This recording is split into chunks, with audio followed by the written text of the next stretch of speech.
Hello students, हम कर रहे थे इक्वालिटी। लास्ट सेशन में हमने किया meaning and features of equality and आज हम करेंगे various dimensions of equality. Means equality के कौन कौन से डायमेंशंस हैं, इक्वालिटी को हम कैसे डिफाइन करते हैं, इक्वालिटी है हमें इक्वालिटी किस किस एस्पेक्ट में चाहिए, हम उसको डायमेंशंस कहते हैं। तो जो इक्वालिटी है इसके हमारे पास 4 डायमेंशंस है। फर्स्ट डायमेंशन है लीगल डायमेंशन। लीगल डायमेंशन का मीनिंग होता है जो लॉ के ऊपर बेस्ड होता है। जब हम कहते हैं कि लॉ सबके लिए इक्वल है, in the eyes of law we all are equal, तो हम कहते हैं legal dimension. By legal, by law, by constitution हमारे देश हमें इक्वालिटी प्रोवाइड करवाता है, तो हम उसको कहते हैं इक्वालिटी बाय लॉ। जब हम लीगल डायमेंशन की बात करेंगे हम कहेंगे laws are equal for every citizen. एक देश के जितने भी सिटीजन हैं उन सब के लिए लॉ क्या है, इक्वल है, किसी में कोई डिफरेंस नहीं है। ऐसा नहीं है कि किसी के साथ डिस्क्रिमिनेशन किया जाएगा, सारे के सारे सिटीजन सेम होते हैं, चाहे कोई वो रिच क्लास का हो चाहे पुअर सेक्शन का हो, चाहे वो मिनिस्टर हो चाहे वो आम व्यक्ति हो, सबके लिए लोग क्या होते हैं, इक्वल होते हैं। तो लीगल डायमेंशन के अकॉर्डिंग हमें किस किस बेस में इक्वालिटी मिलती है। First one is equality before law. Law के आगे हम सब इक्वल हैं, हमारा रेस, कास्ट, रिलीजन इससे किसी कोई मीनिंग नहीं है, हमारे साथ किसी तरह का कोई डिस्क्रिमिनेशन नहीं किया जाता। हमारे देश का लॉ कहते हैं कि हम सब इक्वल हैं, लॉ के आगे वो किसी के साथ कोई डिस्क्रिमिनेशन नहीं करता। हमारे देश में ये है ना, जो हमारी जस्टिस है, जस्टिस में न्यायमूर्ति है, जो हमारी न्यायमूर्ति वो किसी के साथ डिस्क्रिमिनेशन नहीं करता। क्यों? क्योंकि जो न्याय को डिफाइन करने वाली हमारी मूर्त है उसकी आंखों में पट्टी बांधी हुई है। वो क्या डिफाइन करती है कि जब मैं इस चेयर पर बैठकर न्याय करूंगी मेरे लिए कोई अपना पराया नहीं है, सभी मेरे लिए इक्वल हैं। जब हम न्याय करते हैं, जब हम जस्टिस देते हैं उस समय सभी क्या होते हैं, इक्वल होते हैं। हम ये कहते हैं इक्वालिटी बिफोर लॉ, लॉ के आगे हम सब इक्वल हैं। And number 2 equal protection of law. Law हम सबको इक्वल प्रोटेक्शन देता है, ऐसा नहीं है कि किसी पर्सन को ज्यादा प्रोटेक्ट करेगा मुझे कम प्रोटेक्ट करेगा। लॉ हम सब पर्सन को इक्वली ही प्रोटेक्ट करता है, इसके लिए भी हमारे साथ कोई डिस्क्रिमिनेशन नहीं किया गया है। पुलिस फोर्स है वो हमें डिफेंस प्रोवाइड करती है, अगर मेरे साथ कुछ अनजस्टिस हो उसके लिए मैं क्या कर सकती हूँ, पुलिस से प्रोटेक्शन ले सकती हूँ, चाहे मैं रिच हूँ चाहे पुअर हूँ चाहे किसी भी कास्ट के हूँ, इसके लिए कोई डिस्क्रिमिनेशन नहीं है, लॉ मुझे इक्वली प्रोटेक्ट करेगा। Next is provisions of equal law. हमारे देश में क्या है, इक्वल लॉ की प्रोविजंस दी गई हैं, चाहे कोई भी हो उसके साथ इक्वालिटी का बिहेव होगा, इसीलिए हम कहते हैं हमें कौन सी प्रोविजंस दी गई हैं, इक्वल लॉ की। Next is equal rights to all. हमारे देश में हमारे सिटीजन्स को जो राइट्स दिए गए हैं वो भी क्या है, इक्वल हैं, किसी को ज्यादा या किसी को कम नहीं दिए गए हैं, सबके राइट्स, सबकी लिबर्टी, सबकी फ्रीडम, हर एक चीज क्या है, इक्वल है। That's why we said we are equal before law, हमारे राइट, प्रोटेक्शन, राइट्स तक सब कुछ इक्वल होता है। Next equal opportunities in public appointment. अगर गवर्नमेंट की कोई जॉब निकलती है उसमें कास्ट के नाम पर कोई डिस्क्रिमिनेशन नहीं हो, आप कोई भी हो कैसे भी हो, एक जनरल क्वालिफिकेशन दी हुई है, अगर वो क्वालिफिकेशन आप पूरी करते हो तो आपको उस सर्विस के लिए अपॉइंट किया जा सकता है। इसीलिए कहते हैं हम सब लोगों को क्या देते हैं, इक्वल अपॉर्चुनिटीज देते हैं इन पब्लिक अपॉइंटमेंट्स। गवर्नमेंट की सर्विसेज में कोई डिस्क्रिमिनेशन नहीं होता है। Next is special provision for the weaker section of the society. ये हमारे देश के वेलफेयर के लिए, जो हमारी सोसाइटी का वीकर सेक्शन है, जो वीक है, उसको अगर हम ज्यादा प्रोविजंस देंगे, ज्यादा प्रोटेक्शन देंगे, इसका मीनिंग ये नहीं कि डिस्क्रिमिनेशन हो रहा है, इसका मीनिंग है हम सबको इक्वल लाने की कोशिश कर रहे हैं। इसीलिए लीगल डायमेंशन में कह रहे हैं अगर किसी वीकर सेक्शन को हम ज्यादा प्रोविजंस दे दे, ज्यादा प्रिविलेज दे दे, इसका मीनिंग ये नहीं होगा कि डिस्क्रिमिनेशन हो रहा है, इसका मीनिंग भी यही है कि हम इक्वालिटी प्रोवाइड करवा रहे हैं। Next is prohibition of discrimination. हमारा कानून ये कहता है कि किसी के साथ कोई डिस्क्रिमिनेशन नहीं होना चाहिए। आप कहीं भी जाना चाहते हैं, आपको फ्रीडम है, आप कहीं भी जाओ, आपको कोई भी कुछ नहीं कह सकता। तो हमारे देश में हमारे साथ कोई डिस्क्रिमिनेशन नहीं किया गया। Next absence of special privilege. जो स्पेशल प्रिविलेजेस हैं उसको खत्म कर दिया गया। स्पेशल प्रिविलेज का मीनिंग था जो इकोनॉमी में हाईली स्टेटस के लोग हैं, जो बहुत रिच हैं, जो बहुत आगे हैं, उनको हम स्पेशल प्रिविलेज देते थे, बहुत इंपॉर्टेंस देते थे। उनकी इंपॉर्टेंस को खत्म कर दिया गया, उनको हम इक्वल मानते हैं। इसका मीनिंग ये हुआ कि जो हमारे देश के सबसे रिच पर्सन है, हाईली स्टेटस पर्सन है, उनको हम कोई स्पेशल प्रिविलेज नहीं देंगे, वो भी क्या है, इक्वल है। And last one is rational basis of discrimination. अगर हम डिस्क्रिमिनेशन करेंगे किस बेस पर करेंगे, रैशनल बेसिस पर, जिसको हम कहते हैं प्रोटेक्टिव डिस्क्रिमिनेशन। प्रोटेक्टिव डिस्क्रिमिनेशन का मीनिंग क्या हुआ कि अगर हमें अपने देश के कुछ लोगों को प्रोटेक्ट करने के लिए, उनकी प्रोटेक्शन के लिए डिस्क्रिमिनेशन करना पड़े, हम कर देंगे ताकि देश में इक्वालिटी इंक्रीज हो। तो हम डिस्क्रिमिनेशन किस बेस पर करते हैं, इक्वालिटी के बेस पर, उनको प्रोटेक्शन देने के लिए डिस्क्रिमिनेशन कर रहे हैं। तो ये था legal dimension of equality. Next one is political dimension. Political dimension का मीनिंग क्या है कि हमारे देश की सरकार है, हमारा देश है, इसको रन करना है, हम डेमोक्रेसी में रह रहे हैं, इसके लिए मुझे वोट का राइट है, मुझे इलेक्शन लड़ने का राइट होना चाहिए, मेरे पॉलिटिकल राइट्स भी होने चाहिए। तो पॉलिटिकल राइट्स तभी मिलेंगे अगर मुझे पॉलिटिकल फ्रीडम मिलेगी, पॉलिटिकल इक्वालिटी मिलेगी, तो हमारी बन गया पॉलिटिकल डायमेंशन। इसमें कौन से पॉइंट है, first one is right to vote. हमारे देश में हम सबको वोट देने का राइट है। पहले क्या था, जब हम इंडिपेंडेंट नहीं हुए थे तो जो सबसे रिचेस्ट 10% लोग थे, सिर्फ उन्हीं को वोट देने का राइट था। लेकिन आज के टाइम में आफ्टर इंडिपेंडेंस हमने यूनिवर्सल अडल्ट फ्रेंचाइज, इस बेस पर सभी पर्सन्स को वोट का राइट दिया है। जो पर्सन 18 इयर्स एंड इससे अबव है उसको क्या है, वोट देने का राइट है। तो हमने किसी के साथ कोई डिस्क्रिमिनेशन नहीं किया। हमारे देश में हम सबको इक्वल राइट दिया गया है to casting their vote. Next is right to contest elections. अगर मैं चाहूं इलेक्शन लड़ना तो मुझे फ्रीडम है, हम डेमोक्रेसी में रह रहे हैं। हमारे देश में 2500 प्लस पॉलिटिकल पार्टीज हैं, कुछ रिकॉग्नाइज्ड हैं, कुछ अनरिकॉग्नाइज्ड हैं, लेकिन पॉलिटिकल पार्टीज तो हैं। अगर मैं चाहूं नई पॉलिटिकल पार्टी बना सकती हूँ, मैं इलेक्शन भी लड़ सकती हूँ, मेरे ऊपर कोई पाबंदी नहीं है। जी मुझे क्या मिली है, पॉलिटिकल फ्रीडम मिली है, पॉलिटिकल इक्वालिटी मिली है। तो राइट टू कंटेस्ट इलेक्शन।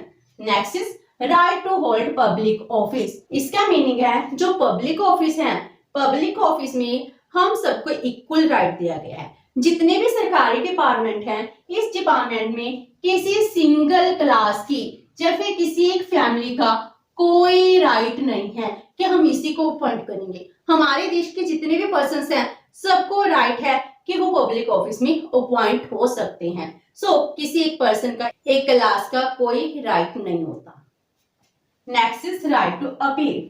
अगर मेरे साथ कुछ इनजस्टिस होता है तो उसके अगेंस्ट जुडिशरी में अपील भी कर सकती हूँ। तो मुझे ये कहा गया है कि मैं अपने राइट के लिए खुद अवेयर हूँ। अगर मेरे साथ कुछ भी डिस्क्रिमिनेट हो रहा है, इनजस्ट हो रहा है, इसके लिए मुझे खुद को ये आवाज उठानी पड़ेगी।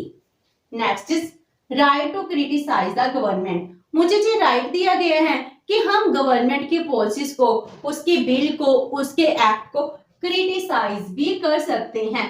सरकार जो चाहे वो नहीं कर सकती। हम लोगों को फ्रीडम दी गई है, ये पॉलिटिकल इक्वालिटी है कि हम गवर्नमेंट चला रहे लोगों को, एमपीस को, एमएलएस को हम क्रिटिसाइज भी कर सकते हैं। जितने भी मिनिस्टर हैं उसकी कोई फ्रीडम नहीं है, कोई मोनोपोली नहीं है कि सरकार उनकी है। उनको हमने ही चुना है, हमारी सेवा के लिए चुना है। जब भी हम पब्लिक ऑफिस की बात करते हैं, चाहे एक पीएम है, हमारा देश क्या कहता है, he is the servant of the public.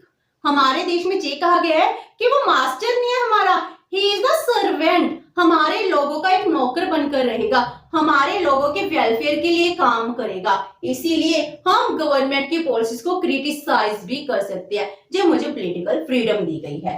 And political dimension में लास्ट क्या है, right to form political parties.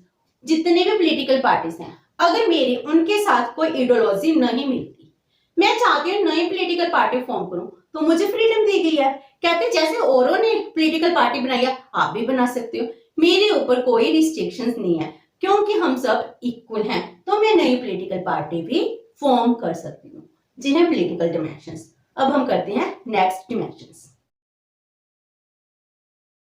Now social dimension. Social dimension का मीनिंग क्या है कि हमें सिविल रूप में भी इक्वालिटी मिलनी चाहिए। हम सोसाइटी में रह रहे हैं, सोसाइटी में रहने के लिए हमें इक्वालिटी देनी चाहिए कि सोसाइटी में मेरे साथ किसी भी बेस पर डिस्क्रिमिनेशन ना किया जाए। तो सरकार ने, हमारे देश ने हमें सोसाइटी में इक्वल रखने के लिए कुछ इक्वालिटी प्रोवाइड किया है, जिसको हम कहते हैं social dimension of equality.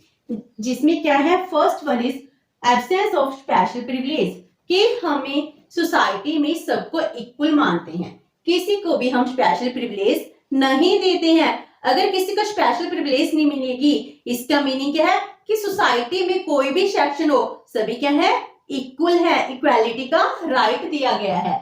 Next is prevention of discrimination, हमारे साथ कोई भी डिस्क्रिमिनेशन नहीं किया जाता किसी के कास्ट, रिलीजन, क्रीड के बेस पर।